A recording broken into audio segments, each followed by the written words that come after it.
Good evening. Now Tony Abbott is gone, I can finally tell the truth about him. Folks, you made a big mistake with this bloke. No, the mistake wasn't that you voted for him. In fact, you got one of the finest human beings to be Prime Minister. In many ways, he seemed too moral for the job. Yet he achieved more in 2 years than the last 2 Labor Prime Ministers achieved in 6.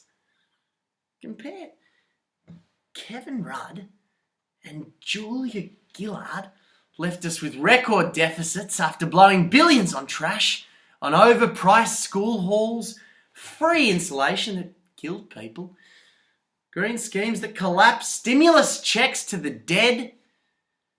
They, meanwhile, opened our borders to 50,000 illegal immigrants and drowned 1,200. They hyped up the global warming scare and forced us to pay a job-killing carbon tax just to pretend they were saving us. But Abbott, look, I won't go through the whole list. How he stopped the boats, curbed spending, scrapped the useless mining tax and carbon taxes, led the world's defiance of deadly Russian strongman Vladimir Putin, and made us safe from terrorism. He even signed 3 free trade deals to secure jobs for our kids, including one with China, that the last 3 governments couldn't clinch. And he did all this in the face of astonishing heckling and even vilification from the media class, and despite feral opposition in the Senate. But your mistake was not to care about all that. Deeds didn't count with you, image was all. And so, you told the pollsters you didn't like Abbott. You believed the vicious crap written about him until his MPs finally panicked and dumped him. Your mistake was that you couldn't look behind the flim-flam. The way Abbott looked, the way he spoke, the way he walked, the way he ate an onion, to see what he'd actually done for you and your country. You even laughed at some of his finest qualities and emblems of his public service. Journalists ridiculed his work as a lifesaver by mocking his costume and body hair. They dismissed his firefighting service as just a photo op, wrote off his patriotism as bigotry. When he defended women, he was called insincere. When he warned our finances were in strife or that terrorism menaced us, they called him a scaremonger. And you believed them. You let people treat him like absolute dirt. A man who had a record of volunteerism no other Prime Minister has equalled. Working in Aboriginal communities, life-saving, firefighting, helping people in natural disasters, and raising money for women's shelters and a hospice for dying children. And none of it was done just to puff his CV for an election pamphlet.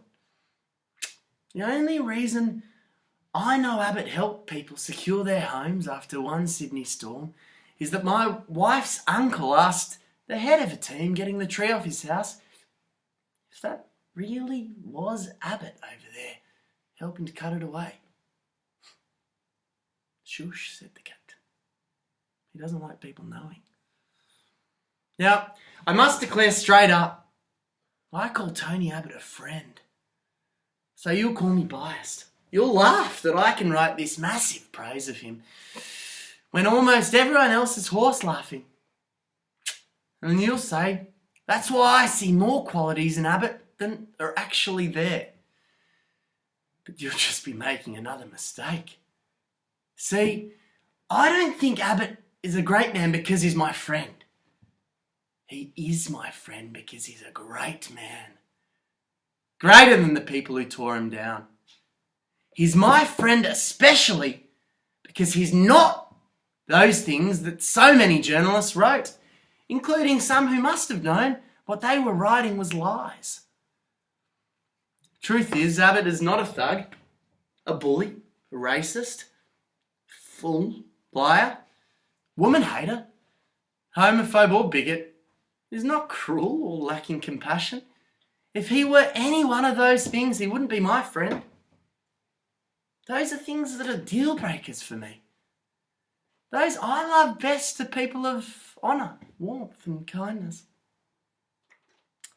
Tony Abbott is one such man, and that he has been betrayed and disposed doesn't just break my heart. It makes me fear for this country. I only hope that Australians will one day wake up to what they've tossed away. I'm sorry to sound so melodramatic, but here are some glimpses of the man I know that put the lie to the trash even big name correspondents peddled about him. A woman hater? Ask his daughters or female chief of staff. Ask the many women on his staff, so loyal that he had one of the lowest turnovers of modern prime ministers. A crash-through insensitive bully with no people skills? Ask my children how gentle he was when he came around. Ask one of my 2GB listeners, Pat, who rang in to say how moved he was that Abbott, on the way to a crucial question time on the day the carbon tax was repealed, still had the time to ring Pat's dying brother. Or consider this. Just minutes after Malcolm Turnbull told Abbott he was challenging for his job, Abbott still honoured a promise to meet Girl Guides rather than hit the phones to save himself. Too loyal? Well, true. Yet, when I asked why he wouldn't buy off his critics by sacking Joe Hockey as treasurer, Abbott told me he knew Hockey actually had the talent to be great. And he would be, if given another chance. A homophobe?